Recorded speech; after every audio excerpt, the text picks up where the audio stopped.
Hi, I am joined here today with David, who is another referral from my friend Richard that we saw in a previous video. David is going to talk with us today about something he's passionate about. And so at this point, I'll go ahead and turn it over to him. David, how are you doing? If you want, go ahead and tell us who you are. Sure, Amelia, thank you so much for having me. My name is David Waldy, and just kind of, I guess, a little bit of my story. I'm a Midwestern boy in the United States. I grew up in Kansas. I lived there for the first 14 years of my life, and then I transitioned to Florida. Lived in Florida, and then ended up coming to South Carolina after I graduated. I met my wife here, and we've got two beautiful little kids. I've got a 2.5-year-old daughter and a 5-month-old boy, and so it is a little crazy around our house, but one thing that's kind of unique about my story is that when I graduated high school, I actually had a full ride academic scholarship that I turned down. I decided that going to college was really not my ideal path. It's not what I felt like was the right thing for me to do, especially because, I mean, I'm sure you know this too, Amelia, is that there's a student loan debt crisis. And I saw so many people, friends of mine, that were graduating with degrees with 30, 40, 60, 90, like $200,000 in student loan debt. And they ended up in jobs that had nothing to do with their degree field. So I was like, wait, that doesn't really make sense. And so I ended up going into an internship program, and I really started pursuing what I call self-education. Self-education is really just a term for, obsessing over personal development, like learning and modeling from those that have achieved success in different areas. And so whether it was for marriage or for business or for sales or for, relationships, parenting, I've always had a deep desire to learn from people that I perceive as successful in those areas. And so in doing that, I started off my career in sales. I've been in sales my entire life, learned a lot about marketing, learned a lot about small business, big business, worked in the corporate space. And over time, like many people, you get to a point where you're like, man, is this all that there is? And just wake up every single day feeling stressed, go work a job and do the whole thing, try and get home, and just rushing, going, lots of stress, lots of anxiety, just kind of the normal story for a lot of people. And there was one day where I just finally decided that, enough is enough. At that point, I had been working, 80, 90-hour work weeks as a salesperson, trying to provide for my family. Our daughter had just recently been born, and I didn't feel like I got to see her very much. I didn't feel like I got to see my wife very much. And I knew something had to change. And so I kind of took an inventory of the skill sets that I had and looking at how I had served people. And I started seeing all this stuff about online business. It's like, okay, well, I have a desire to be able to help and serve other people, but I also want there to be balance in my life. I don't feel like there's any balance. I feel like it's just I'm working a dead end job. I'm doing the stuff and I was making good money. I mean, I had worked my way into a position where I had the 6-figure salary, the glass corner office, company car. Like for most people, that I had the perception of like, I made it, right? Like things look good. And I was just super unfulfilled. Right. I was really good at what I did. I ended up becoming a top 1% producer in a $400 million a year company, really good at sales. And I started to recognize that I did things differently. I didn't see sales as pushy or manipulative. I didn't try and, coerce people. I had a very different approach to a lot of the people that were, in the same industry as me, but I was crushing them in sales. And I didn't understand why. And what I started to find out is that I had a process and a way of selling that was different and more congruent and in alignment with people like that actually want to serve people, that actually want to help people and aren't just trying to be the whole stereotypical used car salesman, right? Or the example I like to use is maybe when you were a kid, if you ever had this experience, like walking through a department store and like mom or dad tell you to keep your head down, don't make eye contact with the people that are trying to get perfume and makeup. And all. It's like, because we grow up with this aversion to sales and things like that. And so I started to realize, man, more people need to know that they can sell their products and their services in a way that is in congruence with who they are, that's really seeking to serve people. And so it started this progression of learning more about about online business. And I was trying to figure out, how can I create something in the online space that can serve more people? And I ended up kind of just pivoting. I made a decision to leave my job and go all in on teaching people and helping them grow their online businesses, specifically through teaching them how to sell using the same kind of method and system that I'd used. And as that progressed, as I'm sure you know, Amelia, like as we go through life, like we meet different people, we network, we connect. I ended up getting selected as a speaker trainer for Tony Robbins and Dean Graziosi. They have a program called the Knowledge Broker Blueprint. And I went through a long application process, interview process, and ended up and that's how I actually met Richard. So, which was really, really cool. And in that process, developing these different relationships, I started to see that I had more to offer than just like sales training. And so I founded a company with two business partners called Generation Impact. And our sole focus is helping people to develop online businesses using whatever their background is, using their experience, using their training, and teaching people how to leverage the power of social media to connect with their ideal audience, to connect with the people that they want to serve. And so I know people that are making tens of thousands of dollars teaching people how to raise goats. I know people that are creating incomes, doing things at a higher level of consulting, and people that are taking their Etsy stores and online stores and actually leveling up and creating real legitimate income and impact in their own sphere. And so that is one thing that I wanted to talk about today, is just how simple it is. A lot of people, you've probably seen the ads. You've seen like, get this training, or 10K in 60 days, or all this stuff. You see the marketing that's out there, and it's not that simple. I can tell you that. But I shouldn't say it's not that easy, but it is that simple. Is that if you know what platform that your audience most engages with, like for example, like I know you mentioned YouTube. So if you know that your audience is going to connect with you more on YouTube, and you know how to nurture relationships, and you're building out your business and being intentional, knowing step 1, step 2, step 3, what I've found and what I've seen is that you can learn anything on YouTube, right? Anything and everything that you could possibly want to do. And Facebook, Instagram, they've got, Facebook specifically has groups. You've got LinkedIn communities. Social media has become this really powerful place if you know where to look. If you know where to look for underwater basket weaving, I'm pretty sure there's a group out there for right. that.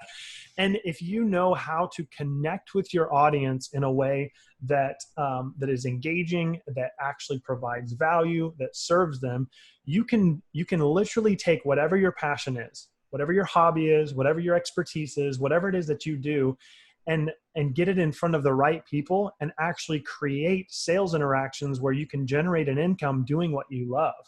I feel like now is one of the most important and powerful opportunities in history, not just because of what's going on with COVID, but just because of where we are as far as world economics and what is going on with being able to connect with different people. Is that out of the billions of people on the planet, there are people out there that are looking for training on woodworking, or how to make awesome waffles, or how to do vegan cooking, right? Or how to dribble a soccer ball, how to increase. There's so many different things. And now is an incredible opportunity, especially with so many people being, I'm not sure when this will air, but for so many people that are in like the quarantine and they're at home trying to figure out, I know there's a lot of people that have been laid off from their jobs. A lot of people are struggling to figure things out.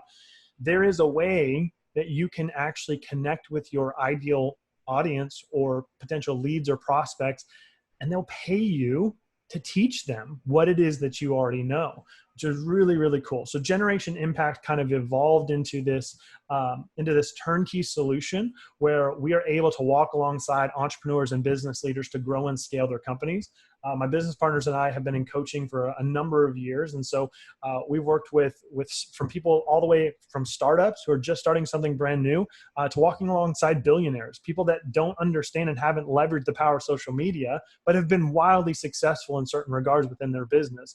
And so we seek to help and equip the people that are interested in conveying their knowledge, their expertise, their hobby, whatever it is, getting it into an online format in social media, attracting the right type of people, engaging with those people, and teaching them how to sell without being slimy, manipulative, and coercive. And so there's a lot of strategy that goes into that. But more than anything, I've found in my life that accountability is what it's all about, is having someone to walk alongside.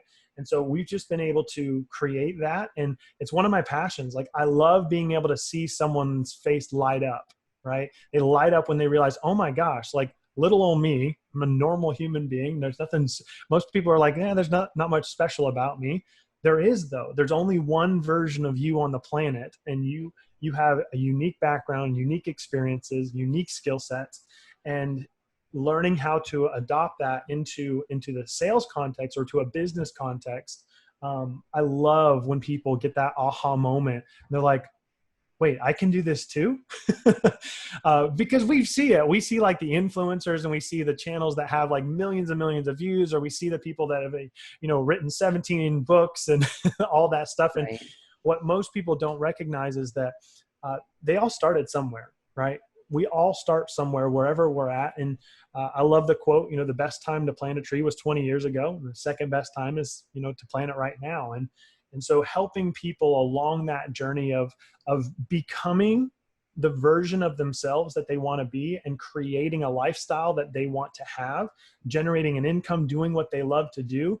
I think that's what so many people are after, is looking for, how can I find fulfillment by impacting people's lives, but also generate an income doing what I love, right? And a lot of people haven't had that opportunity, but I think especially during this time, people are really taking an inventory of their life. What matters most? What's most important to you? And I've found, Amelia, that every single person I've walked alongside, they define success differently, but every single one of them define failure the same. I believe that failure is our inability to achieve what's in our heart, the inability for us to achieve like our goals. But success for you does not look like what success looks like for me. And so we get so inundated by all these messages like, well, this is success and that is success. Well, I know some people that want to build $1 billion brand.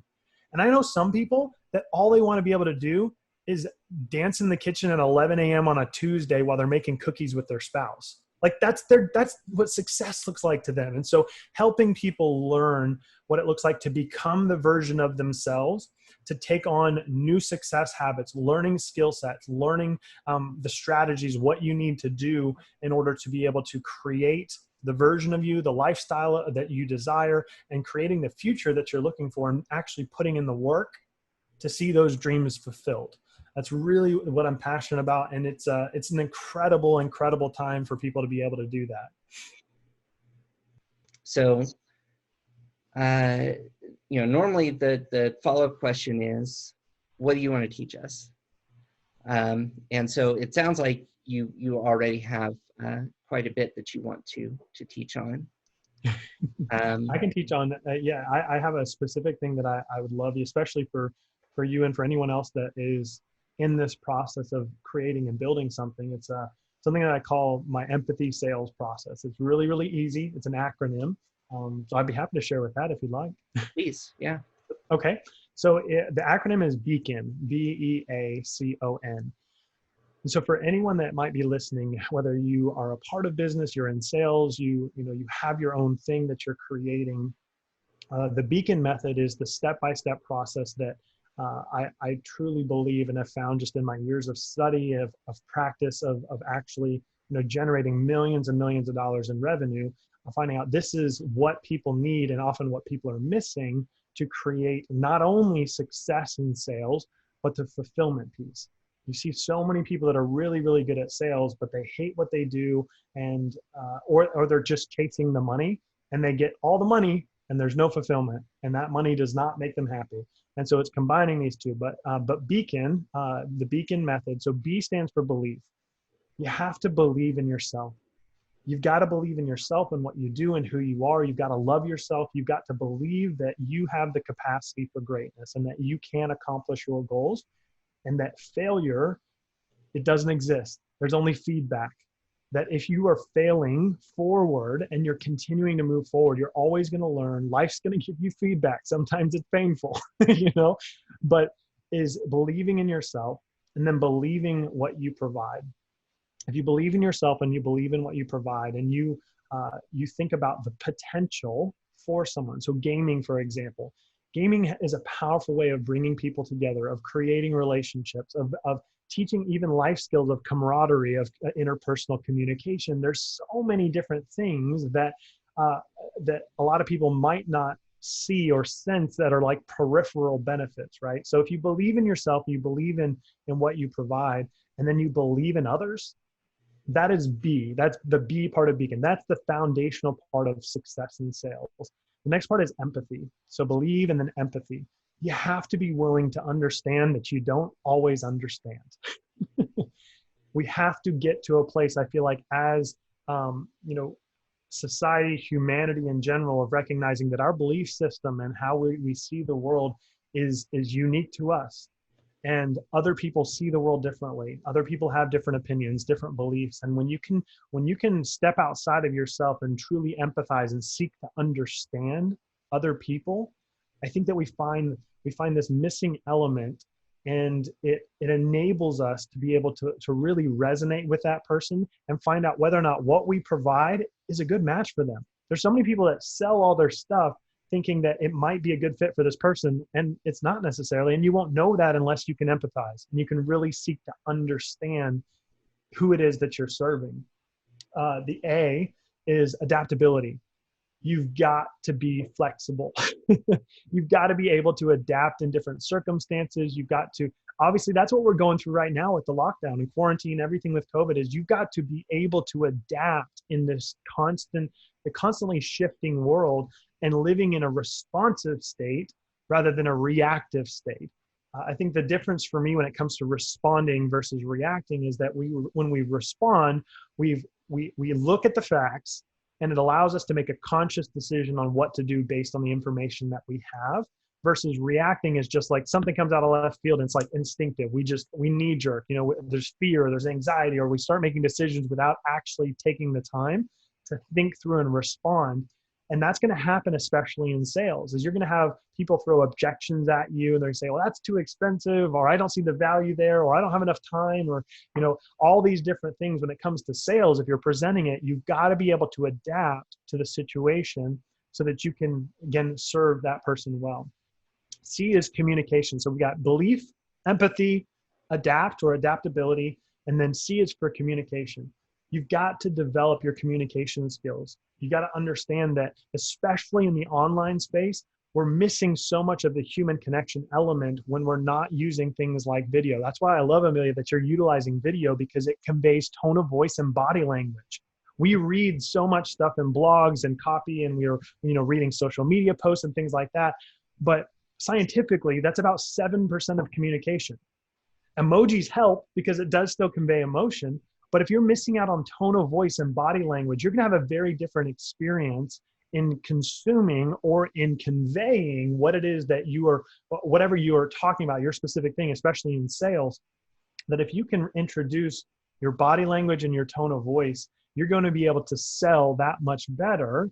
And it's going to be able to connect you with the person that you're wanting to connect to. Again, that's why video is so powerful, is people can see it, people can feel it, there's more senses involved, right? And so that's the C. And then O is offer. You've got to know what it is that you offer. It's got to be specific. You've got to be able to help people understand how it's going to help them, what it's going to benefit, how it's going to benefit their life, right? So for me, and like part of what I sell, a lot of what I do involves coaching. And so I've got to be able to convey to a leader or prospect how I can help them in the goals that they have, help them achieve those goals, and what it looks like for the result, right? So creating offers based around our area of expertise or our hobbies, and that can be info products, it can be physical goods, it can be actual trainings like virtual trainings, it can be masterminds, it can be there's so many different ways that you can actually sell something, but you've got to be able to create offers that are truly valuable. Like whatever it is that you have to create something that's valuable and going to serve someone well. And it's going to really, really help them with whatever their goals are, right? It's ultimately about helping them get what they want. And then the last part, N, so we've got BEACON. N is nurture. You've got to nurture relationships. Life is not meant, as we all know, living lockdown quarantine, we were not meant to do this thing alone. And nurturing relationships and building real community, even in the online virtual space and things like that. That's where a lot of what I do is that you've got to be willing to be a friend, just to be kind, to be courteous, to be conscientious, to nurture relationships, to actually care, to be interested in other people more than you're interested in yourself. And I'm a firm believer that life is found in giving our life away. Not saying that we need to beat ourselves up and let people walk all over us, but when we seek to serve other people, that's why so many people, I feel like, lived unfulfilled lives, is that they're very, very self-centered and self-focused, and they're wanting fulfillment, but they don't recognize that the key to their fulfillment lies in their ability to serve and help other people. And that is something I feel like that I see as a movement that is happening, especially with everything going on right now, is you see so much of the world just loving and supporting and encouraging and building up rather than tearing down, which is nurturing. In the truest sense of the word, is we're nurturing each other, we're nurturing one another. And so when you're selling, if you nurture your existing audience, you nurture the clients you've worked with, the people that have purchased from you before, and you maintain that relationship, you can create lifetime sales interactions from people that will come back to you time and time again, right? That'll buy your next thing and your next thing and your next thing. So the Beacon method, BEACON, hopefully that can serve anyone that's listening. Those are the key principal elements that you need in sales. And when you are developing a business, you and I both know this, Amelia, if you've got no sales, you got no business. And so it's a challenge, but it doesn't have to be complicated. If you have those key elements, you'll be able to succeed in sales. Excellent. Thank you very much for sharing that. Absolutely. Yeah, I've got that sales background as well. And yeah, I mean, everything that you're going over, I can tell you, I've had good sales training, I've had bad sales training, and yeah, this would definitely be under the category of good sales training. I think just good training in general. I think that's really what maybe you'd agree. Good sales training is just good training, because if you're paying attention, I think it can really impact you outside of the sales arena as well. Yeah, it's definitely applicable. Is really Zig Ziglar said it best. He said, if you help enough people get what they want, you will get what you want. And he always taught that not as a tactic, but as a philosophy of life, is that when you seek to serve other people and you want to help your community and your neighbors and your friends and the people that you meet in the online space, when you really care about them, life's just so much better. There's so much more gratitude and peace and happiness. And you start to see that the big problems we all think that we have, really not compared to a lot of people. Now it's a comparison thing, but when we take our eyes off of ourselves, I think that all of those little things just start to fade away, and we really are able to embrace what matters most, and that's helping each other to continue to move forward and to progress through life and developing out that version of success that each of us defines differently. So do you feel like with your approach to this and your coaching and mentoring, do you feel like there's a certain pay it forward aspect there too? There definitely is, but you've got to be careful, right? Because here's what I've found is that if you, there's a lot of people, especially in the online space, that are scared of putting themselves out there because they don't want to come across how they perceive salespeople. That's why I use the example of a used car salesman. Like, man, I could never be in sales because I'm maybe not charismatic, or I'm not pushy, I'm not aggressive, right? I'm not I won't name drop, but a lot of the big names you see like in the sales, it's very aggressive. It's very like closing methods and da da da da da da da da. Right. Those things are important to understand, but people buy from us based on how we make them feel, is really what it comes down to. Mm-hmm. And so when it comes to everything that, sorry, I just totally blanked. Could you rephrase that question again? I was on a roll there for a second. So we were talking about the pay it forward concept. Pay it forward, yes. So pay it forward. I think you have to be very intentional and careful though, because here's what happens is that we could all go out and just donate our time and volunteer and be philanthropic and give. but eventually we're going to run dry. Unless you've got some load of cash enough for you to sustain and do that for the rest of your life, what's going to happen is that you are going to, at some point, have to disconnect from what it is that you love to go create an income doing something you don't love, enough so in as much as it's going to enable you to come back and do what you love again. So that's why we have an obligation to sell. If I sell well, it allows me to continue to do what I love. And that's where a lot of people, I feel like, have this disconnect is, yes, pay it forward is so important. There are some times where I will have someone reach out to me and I'll just feel like I just know that I need to help this person for free. It's just, a lot of it is intuitive, but in doing that, we have to be careful as well, because we should sense the obligation to our families and our children and the people that we have been blessed with, so much so that it doesn't keep us from generating the income, putting ourselves out there, of actually selling. And that's where I think a lot of people miss it. Yes, it's absolutely pay it forward, but at the same time, you can't give all your stuff away for free all the time, or else you're going to limit your ability to impact lives, and you're going to have to go create an income doing something you don't necessarily love doing. Right. Okay. Well, I think that's going to about cover it for me. So I want to thank you very much, David, for your time and your energy and passion today. I'll go ahead and stop the recording if you'll hang out with me for just a minute. Sure.